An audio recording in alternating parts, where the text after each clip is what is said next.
Gênesis capítulo 26, no versículo 8, é o texto para a nossa meditação hoje.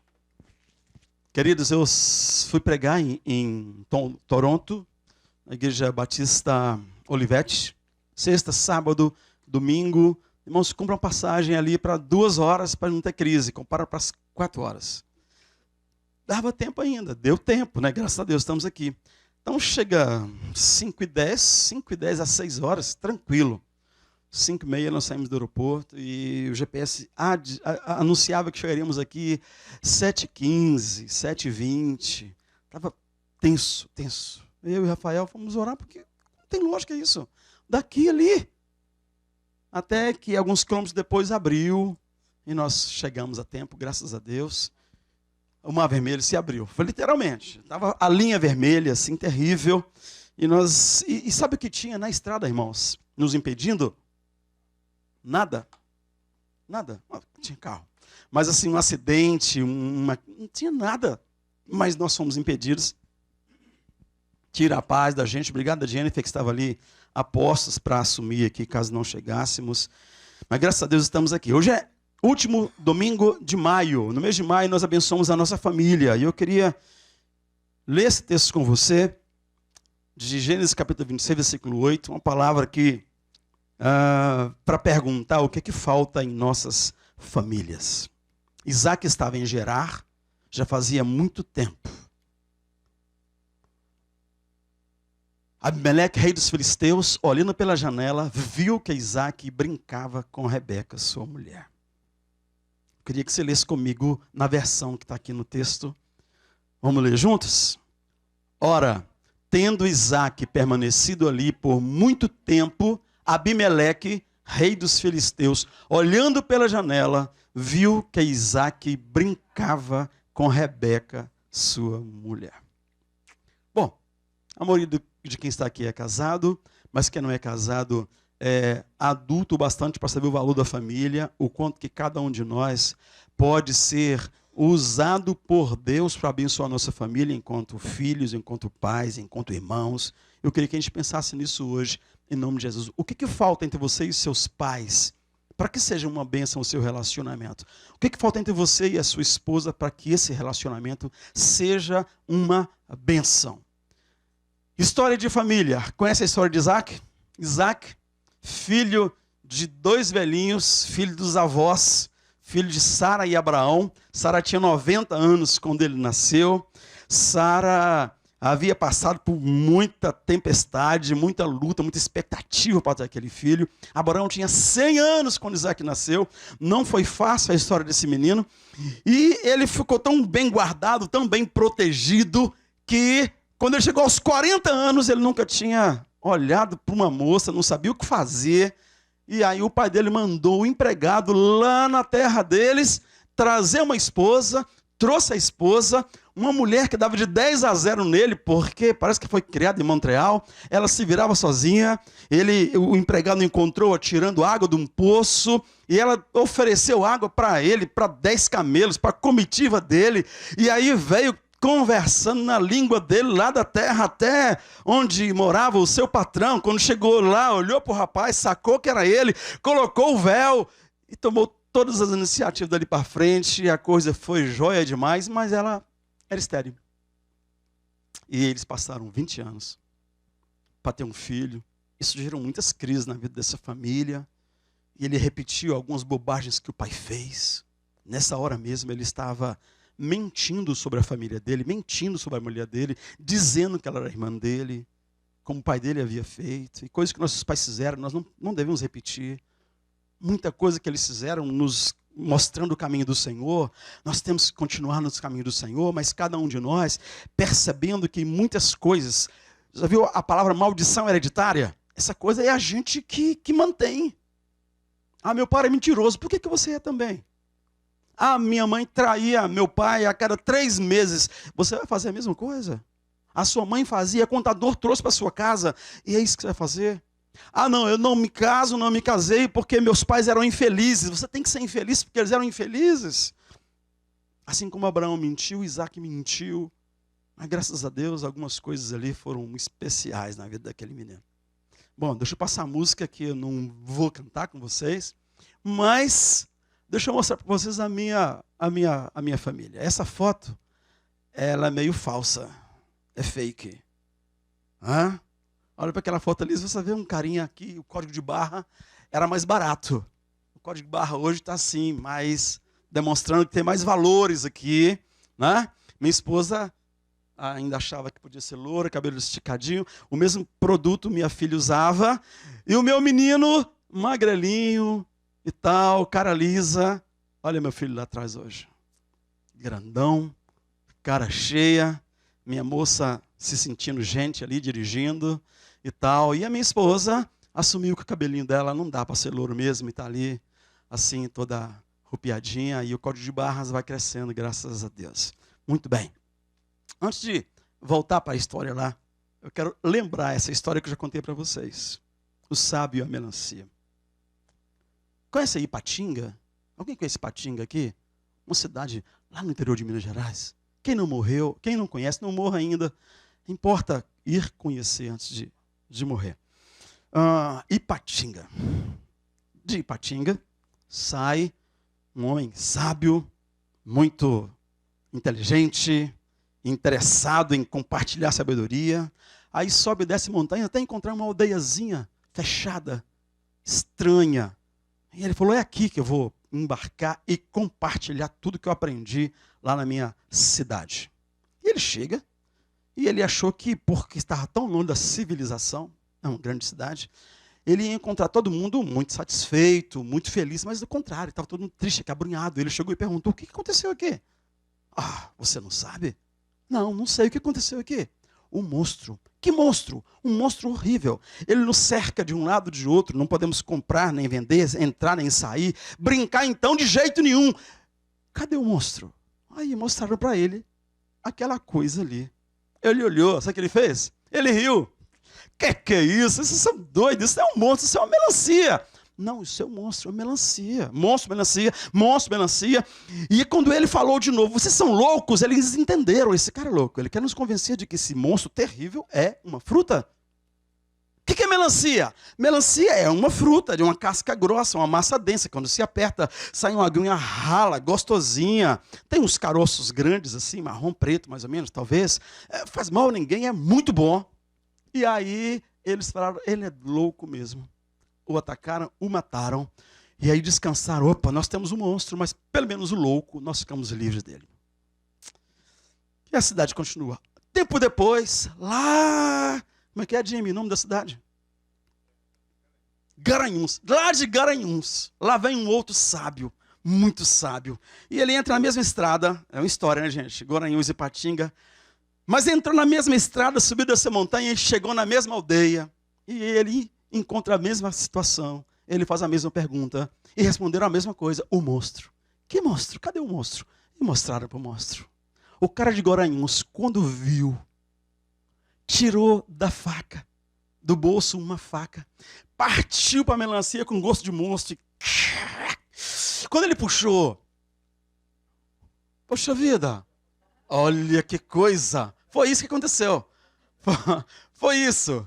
Quando ele puxou, os aldeões entraram atrás das árvores, se esconderam e ficaram olhando aquela luta terrível que se travou a partir dali. Aquele couro terrível, verde, pulou para um lado, pulou para o outro, uma carne esponjosa, vermelha, caía, espalhava pelo jardim, um veneno, um sangue venenoso ralo, fritava a grama, coágulo de sangue enorme, pulando para tudo que é lado, até que o último pedaço do monstro balançou.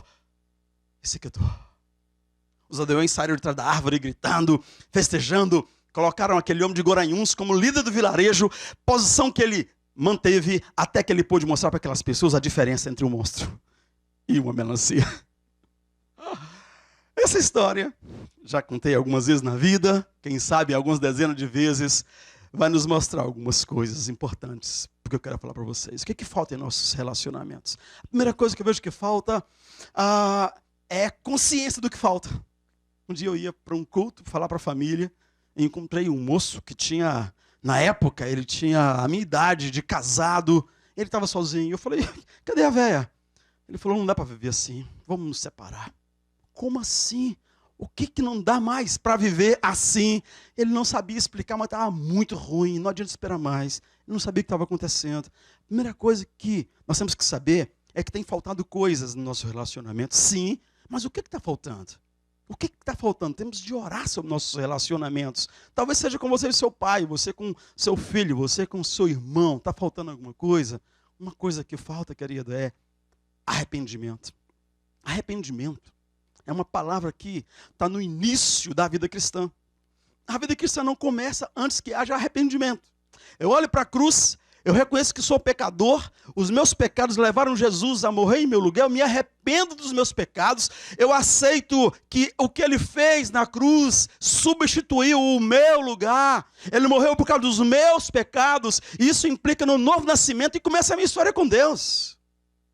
Tudo começa com arrependimento. Mas aqui para nós, para relacionamento, arrepender é mais do que pedir perdão. Arrepender é um processo na relação de família que me leva a observar o que está acontecendo. Depois que eu percebo que tem alguma coisa errada, e está errado, e eu estou perto, via de regra, eu sou parte do problema. Eu sou parte do problema. Eu vou refletir sobre isso e eu vou agir a favor do outro. Arrependimento na relação é assim. Você pode ver com o seu cônjuge, com o seu filho, com a sua filha, com o seu pai. Nós precisamos de nos arrepender. Outra coisa que falta é fé. Palavrinha de 2 letras, Hebreus 11, todo mundo sabe de cor, firme fundamento do que não se vê, a convicção daquilo que se espera. Mas aqui para a relação, eu quero pensar num outro conceito de fé, porque fala de planejamento, responsabilidade e ação. Eu preciso de me mover, eu tenho que crer. Família, relacionamento, igreja é alguma coisa que eu preciso de acreditar que Deus planejou e eu preciso de crer realmente que vale a pena, porque se eu não crer, eu não vou investir. Se eu não crer, eu vou investir pela metade. Se eu não crer, eu vou até caminhar um pouquinho, mas eu vou fazer uma poupança aqui à parte, porque no dia que não der certo, eu largo ele aqui, volto para o Brasil, eu resolvo a minha vida.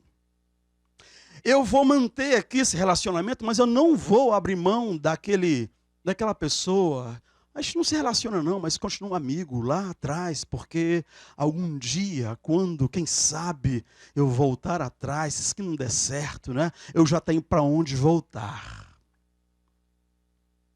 Você precisa acreditar na família, no relacionamento, no que você está fazendo. Muitas vezes as pessoas se casam como quem foge do Egito. Está terrível a relação aqui em casa. Está horrível, meus pais são assim, meu pai é assado, a minha mãe, meu irmão é o preferido, está tudo errado lá em casa, então vamos casar. Eu saio do Egito em busca da terra prometida. Mas o que existe entre a terra prometida e o Egito, meu querido? Fala para mim. Deserto. Não existe nenhuma chance de você começar um relacionamento, viver um relacionamento, sem passar por um deserto. Todo relacionamento passa por um deserto. Todo relacionamento passa por um deserto. Lembra do emprego novo? Tudo que eu queria, o emprego novo. Ai, glória a Deus, pastor, a porta se abriu. Aleluia, eu ganho quase o dobro. Maravilhoso, mas daqui a 1 mês, 2 meses, pastor, ora por mim, porque eu tenho um carinha lá. Oh, meu Deus do céu. Pastor, me ajuda, porque olha só, eu não sei o que eu faço. Eles querem que eu produza para 5. E só temos 2 lá. E aí a gente começa a realidades, desertos. Todo relacionamento é assim.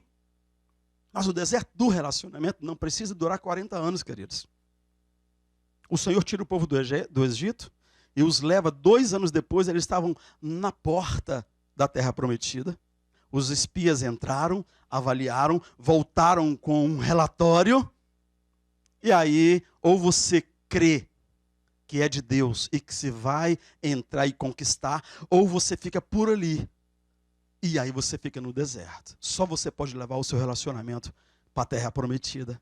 Pensa nisso. O seu relacionamento só vai para a terra prometida se você crer que Deus te fez uma promessa para esse relacionamento, para essa família, se você continuar investindo e crendo para a glória de Deus. Então falta arrependimento? Falta. E falta fé em nossos relacionamentos. Mas eu pensar ainda nessa metáfora, comparando o povo atravessando para a terra prometida com o casamento, eu vou pensar que falta liderança. Por que falta liderança? Porque foram os líderes de Israel, os líderes da nação, os líderes das tribos, depois os líderes de família, que decidiram que não entrariam na terra prometida, decidiram não confiar em Deus, decidiram não confiar na palavra de Josué e Calebe. Falta liderança, queridos. E a liderança é um negócio muito sério. Às vezes nós sabemos todos os versículos, nós homens, né? Que falam que a mulher precisa se submeter. Nós exigimos que os filhos se submetam também. Mas a gente se esquece do outro lado dessa moeda, que é amar como Cristo amou a igreja. E às vezes nós entramos na relação de família para gerenciar. E gerenciar é um negócio que você faz muito mais com números, muito mais lá com um e-mail, muito mais bem distante, porque você não pode estar perto das pessoas. Mas a Bíblia te chama para liderar. Eu falo aos homens, eu falo a cada um de nós, e algumas mulheres aqui que são líderes das suas famílias. A liderança é um negócio sério, eu preciso de estar com ele. Eu preciso saber o que ele pensa, saber o que ele sente, saber a necessidade dele. Esse ele é a criança, esse ele é a esposa, esse ele é quem está perto de mim. Esse ele é a equipe que você lidera. Isso é um grande desafio, queridos. Eu faço um recorte na vida de Davi, porque nesse momento da vida de Davi, ele é um modelo de líder para mim. Davi está pelos campos, fugindo de Saul, e muitos endividados, complicados, comprometidos, fugitivos, vão atrás de Davi, e encontram Davi. E Davi começa não a gerenciar esses homens, mas a liderá-los. E agora eles têm um caráter, um pensamento, um raciocínio, um temor de Deus parecido com o de Davi. Por outro lado, tem um homem ali chamado Nabal. Nabal era um grande gerente, dirigia uma grande fazenda, tinha muito dinheiro, tinha muitos recursos. As pessoas tinham medo de Nabal. Medo. Da mulher dele ao empregado. Ele ia passando, a pessoa virava de costas e saía para lá. Se ele tivesse são. Se tivesse bêbado, estava num canto ali. Ele era assim. E um dia, esses dois homens têm um confronto. Davi ficou com muita raiva de Nabal. E Davi pega a espada e levanta. Quando Davi levanta a espada, 600 homens atrás dele levantam a espada também. E Davi estava com raiva, queria sangue. Queria o sangue de Nabal e de toda a família, de todos os homens. Era uma guerra declarada. E Davi vai ali para matar. E os liderados dele atrás também, rangendo os dentes. No meio do caminho encontra Abigail. E Abigail prega para Davi. Mostra para ele que aquele sentimento não fazia sentido. Davi então relaxa, baixa a mão, guarda a espada. O que aconteceu com os 600 homens atrás dele? Também guardaram a espada. Esse espírito de liderança que Davi desenvolveu ali, nessa história, me encanta. Nabal, por outro lado, era o gerente. Você sabe o fim da história, não importa falar disso, mas que você lembra que falta liderança em nossos relacionamentos e que foi uma má liderança que levou o povo de Israel a ficar 40 anos ali no deserto. E falta também diálogo. O que é diálogo? Diálogo é química. Diálogo é a mistura de dois elementos. Sozinhos ele tem um poder, misturados o poder aumenta 1000 vezes. Os dois elementos do diálogo são verdade e amor. A verdade sem amor, queridos, é veneno. Eu falei semana passada de sinceridade e integridade. A diferença entre sinceridade e integridade é que uma pessoa sincera, ela sabe de tudo, mas não obedece. Uma pessoa íntegra sabe a mesma coisa, mas ela se submete, é um degrau a mais. E a sinceridade sem amor é veneno. Aí eu volto para a história lá do moço de Guaranhuns. Aquele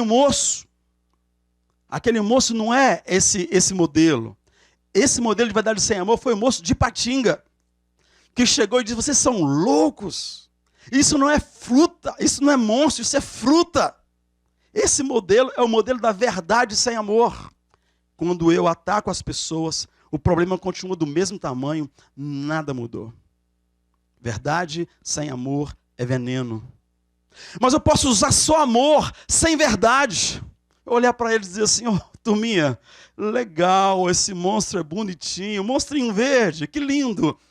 beijinho, tchau, estou indo embora. E você vai embora, não se envolve. Isso chama cosmético, hipocrisia, mentira. Você fingiu que escutou, mas você está indo embora, você não se compromete. Agora o moço de Guaranhuns mistura verdade com amor, isso vira remédio. Aquele moço respeitou a verdade deles, matou o monstro deles, e esperou o tempo que eles precisavam para compreender que aquilo não era um monstro. Quem sabe 2, 3, 4 anos depois, eles puderam comer de novo melancia, porque senão, se ele ficasse nesse lugar de o sabidão, também não fazia sentido. Então, verdade com amor é remédio, aquele que espera a maturidade do outro, de entender, de compreender as coisas.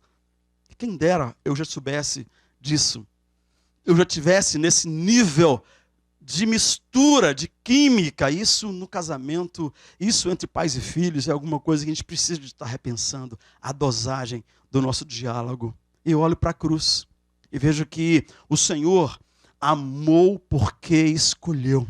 Eu tenho ouvido ao longo do tempo, pastor, porque o amor acabou. Essa história de um amor acabou, querido, é muito parecido com essa, pensando em química, né? Você não está mexendo a coisa. Você não está investindo na coisa. O Senhor amou de tal maneira que Ele deu o seu Filho. Ele escolheu nos amar e nada do que aconteceu de lá para cá impediu que o Senhor continuasse nos amando. E nós precisamos de tê-lo como modelo.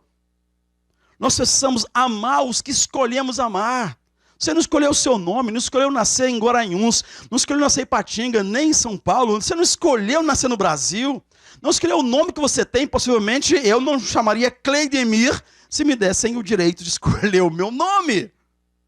Alguns de nós, lembrando do moço ontem me abraçou, meu amigo Claudemir, muitos anos atrás, eu era menino ainda, eu fui no consultório desse homem, Deus... Aí eu olhei para a cara dele, meu amigo, fala meu nome direito, por favor. Eu não escolhi o tamanho que eu tenho, não escolhi onde eu nasci, não escolhi o nome, mas eu escolhi a esposa que eu tenho, irmãos. Você que escolheu aquele moço lá da ilhazinha, como é que chama a ilha dele? Trindade e Tobago. Ela foi lá no fim do mundo. Ele foi lá no centro do mundo. Foi lá em Campinas escolher a moça. E ela se deixou ser escolhida por ele. Então nós precisamos de amar aqueles que escolhemos. Pastor, mas você não conhece a minha mulher. Você que tem que conhecer, cara. Você que não conhece. Conheça. Caminha um pouco mais. Pastor, é terrível. Mas foi você que escolheu, criatura. O seu nome não, Cleidemir. Mas Maria, foi você que escolheu. Então, por favor, para e pensa nisso. Deus nos escolheu e nos ama. Você escolheu, ame, por favor. Outra coisa que falta, e eu quero me reportar de novo ao povo no deserto, falta intimidade. Intimidade a gente encontra no deserto. Eu falei semana passada que a crise é que vai gerar o alicerce. Não haverá alicerce sem rasgar o chão, sem que haja uma crise. E ali a família é fundamentada, um relacionamento é fundamentado. Você precisa de entender isso. Deus levou o povo pelo deserto porque eles precisavam passar no deserto. Deixar para trás o Egito. E o texto sagrado fala para deixar pai e mãe. E não basta andar 8.000 quilômetros, voar, né? 8.000 quilômetros. Deixar pai e mãe é aqui dentro da cabeça e do coração. E no deserto, nos problemas, o relacionamento vai afinando ou se afastando. É no deserto que a intimidade pode ser alcançada. E intimidade, na minha opinião, tem a ver com ritmo. Exemplo do Novo Testamento para você. Imagina que o cavaleiro lá de Trindade, Tobago, né? Ou ao contrário, o cavaleiro lá de Campinas, no alazão que ela andava, eu estou fazendo a alusão à parábola do bom samaritano. Lembra da parábola? Alguém na estrada, na beira da estrada, passa alguém, dá carona para ele e leva consigo, está comprometido para sempre. O resumo da parábola do bom samaritano é essa. Então pensa nessa moça que estava lá em Campinas, no alazão dela, a 1.000 por hora, imagina. 1.000 por hora, um estudante. E de repente ela vê ali na beira da estrada, de Trindade e Tobago, o sujeito ali, e todo... Você não foi a primeira que viu, minha irmã. não é a primeira que passou por ali. Na história que Jesus contou, passou o sacerdote, passou o levita, passou um punhado de gente. Ninguém quis parar. Você não foi a primeira que passou, mas foi a primeira que parou. E aqui, dá uma freada, um alazão, e ela desce e oferece o azeite, e oferece o vinagre, e oferece, convence o cara a montar no cavalo dela. Ela vinha a 1000 por hora, né? Daqui para frente nunca mais vai ser assim, ó. Pocotó, pocotó, pocotó. Por quê? Porque ela não está sozinha. Ela colocou alguém na vida dela. E esse alguém vai definir o ritmo. Você, meu irmão. O ritmo que você vivia não existe, não pode existir. Não se frustre por causa do ritmo que tem a sua vida como marido, como pai, como mãe, como filho. Você está em família. É preciso respeitar o ritmo para o outro. Se pararmos o nosso ritmo em função do outro, haverá intimidade. E mesmo que a gente pare, mas aqui dentro você está assim, poxa vida, eu não queria que fosse assim, não era para ser assim, essa pessoa não me aproveita, não me acompanha, essa pessoa não me entende. É porque você ainda está no ritmo de um cavaleiro, no pocotó, como se estivesse sozinho na estrada, mas você parou, samaritano, você colocou o outro na sua vida, você levou para a sua hospedaria, você já investiu, é seu compromisso, é sua responsabilidade. Intimidade com quem está perto de você depende de você. Relaxa, caminha com o outro, por favor. E aí, quase terminando, falta fidelidade. E para falar de fidelidade, eu não tenho outra pessoa para chamar aqui a não ser um homem chamado Abraão, o pai da fé. E Abraão te daria 3 conselhos sobre fidelidade. Primeiro, nunca arranje um Ismael na sua vida. Seja inteligente. O que é o contrário de inteligente, por favor? Num vocabulário assim bem... Rapaz, você foi muito fino. A gente está aqui, nesse nível de vocabulário, o contrário de ignorante é burro. Abraão está dizendo assim, não seja burro. Não arranje um Ismael na sua vida. Ele sabia o que estava falando. Depois ele diz o seguinte, aliás, o problema não é Ismael, né, gente? O problema é Agar. Não arranje Agar na sua vida. Depois ele diz o seguinte, seja fiel ao seu cônjuge. Mas você está falando de quê? Ser fiel ao seu cônjuge, que significa não deixe o seu cônjuge com a sensação de que não é importante para você. Quando Abraão se envolveu sexualmente com Agar, que engravidou, que teve Ismael, que a casa dele virou um inferno, Sara virou um demônio, a vida dele virou um inferno. Ele viu Sara mandar a grávida embora, trazer de volta, depois Sara tentar matar o bebê, ele tirou o bebê, Sara manda embora o bebê com a mãe, depois traz de volta. Virou um inferno a vida dele. Ele fala, não seja burro, seja inteligente, não se envolva com outra pessoa, não se envolva. Mas depois ele fala, seja fiel. Ele não foi infiel quando ele se envolveu com Agar. Ele foi burro. Faltou fé. Faltou esperar um pouco mais. Ele foi infiel quando ele falava com o rei do Egito que ela era a irmã dele e não esposa. Quando ele falou de novo com o rei dos filisteus, que não era a esposa dele, era irmã dele. Quando ele disse para ela assim, presta atenção, eu não estou aqui para morrer por sua causa, não. Eu migrei, saí da minha terra, da minha parentela, deixei meu pai morreu no meio do caminho. Eu já te investi demais. Você acha que eu vou morrer por você agora? Você se vira! Isso que ele falou para ela. Você se vira! Claro, querido, o pregador que está aqui acrescentando, interpretando, isso não está escrito no texto sagrado. Mas a partir dessas atitudes de um marido, de uma esposa, o outro vai falar bobagem. Ela falou aqui, Agar está ali, é minha escrava, comprei e paguei. Eu tenho garantia de útero que funciona. Você quer um menino? Vai lá e arruma. Ele foi. Tem coisa que não se fala para marido, viu, mulheres? Tem coisa que não se fala para marido. E o terceiro conselho de Abraão é, seja inteligente. Não arranje um Ismael na sua vida. Opa, ele já falou isso, não já? Já, mas ele sabe que a gente é burro por natureza. A tendência é para repetir bobagem. A tendência é para pensar que é só dessa vez, foi só agora, foi só nessa viagem, foi só, é porque... E aí, de repente, você caiu na armadilha, o diabo te desmontou toda. E aí, hoje, 3.000 e tantos anos depois, a gente está ainda vendo as consequências da burrice de Abraão em não esperar a promessa de Deus, em ser infiel à sua esposa. Fidelidade se traduz em comprometimento, fidelidade com os filhos. Eu me lembrava que nós não precisamos virar bandido para deixar de ser herói. Nós vamos deixar de ser herói mesmo, queridos. O menino vai crescer e vai descobrir que você não sabe tudo, que você não manja de tudo, que você tem medo, que está envelhecendo. E aí eu me lembro de um diálogo com os meninos, lembrando quando nós fomos num parque de diversão pela primeira vez, depois que ele já tinha altura para descer na montanha-russa, e eu fui com ele, e ele lembra que eu gritei muito, foi um negócio. Ô pai, você gritou demais pro meu gosto. E agora eu estou lembrando o que é que você gritava, rapaz, estava com medo. Fala a verdade. Pai, sabe? Aí eu tentei desconversar, mas aí a confissão vem. Meu filho, eu fui na montanha-russa por sua causa. Com você. Vamos de novo, pai, de novo. Não, Agora eu vou tirar foto.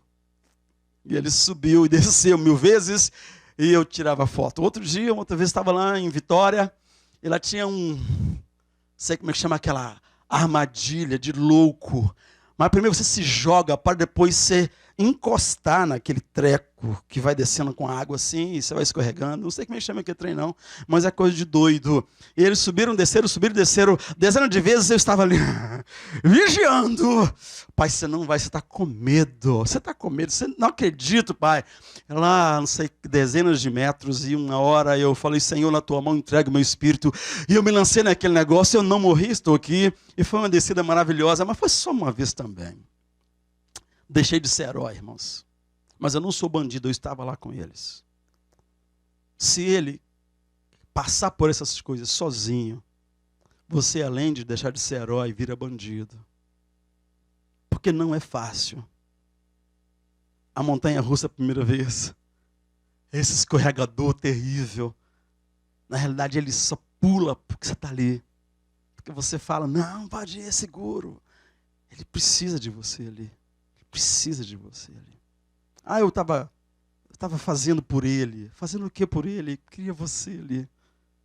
Então, se você sabe que vai deixar de ser herói, pelo menos não vira bandido. Você que tem filho pequeno, que está no meio da caminhada, preste atenção.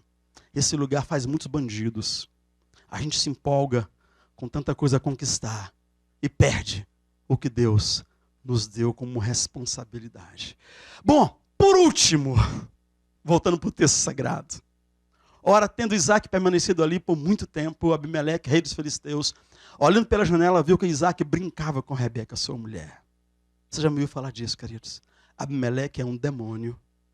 O mesmo demônio que olhava pela janela de Abraão e Sara, em que encontrou Sara beiçuda, com raiva de Abraão, que tinha mentido, e encontrou Abraão mais preocupado em ter um filho do que amar a esposa dele, encontrou um clima de distância, encontrou adultos demais, pessoas que não brincavam mais. O demônio entrou e colocou Agar para brincar com Abraão. E a vida dele virou o inferno que eu já citei. Mas o mesmo demônio, 40 e poucos anos depois, 60 anos depois, olha pela janela de Isaac e Raquel. Diz Deus do céu. De Isaac e Rebeca. Desculpa. De Isaac e Rebeca. E ele vê aqueles dois brincando. Eu quero te lembrar que nós precisamos de brincar um pouco mais. Alegria espanta demônio. Tem duas coisas que espantam demônio. Jejum, oração. E outro lado é alegria. Uma família que se envolve. Quando o diabo olha na sua janela e vê que vocês estão um para o outro. Que vocês são cúmplices. Estão juntos. Que vocês brincam. Ele não tem o que fazer, querido. Inclusive no ato sexual, a alegria, bom humor. Isaac e Rebeca tinham todos os problemas de um imigrante. Eles eram imigrantes. Essa janela que eles estavam era de um hotel não tinha encontrado a casa para alugar ainda, era um Airbnb, lá entre os filisteus, aquela confusão, caro demais da conta, a mulher tinha que sair para se virar, e aí quando ela chegou em casa, eles foram brincar. E o demônio veio para vigiar, e encontrou-os brincando, e o demônio então teve que se afastar daquela relação. Eles tocavam, se estimulavam, se curtiam, deserto, frustração, 20 anos esperando o filho, e não houve uma intervenção do inferno naquela casa, como houve na casa do pai dele, porque eles brincavam. Outra versão fala que, olhando pela janela, viu que eles se acariciavam, e aí ele se afastou, mudou tudo. Termino dizendo que a sua família, que você vê tantos defeitos, a sua igreja, que você vê tantos defeitos, Deus idealizou perfeita, todas as duas, a família e a igreja. O problema é que lá em casa tem problemão, eu já detectei o problema lá de casa, chama Cleidemir. Sabe?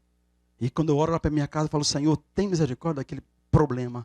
Aquele menino não é problemático.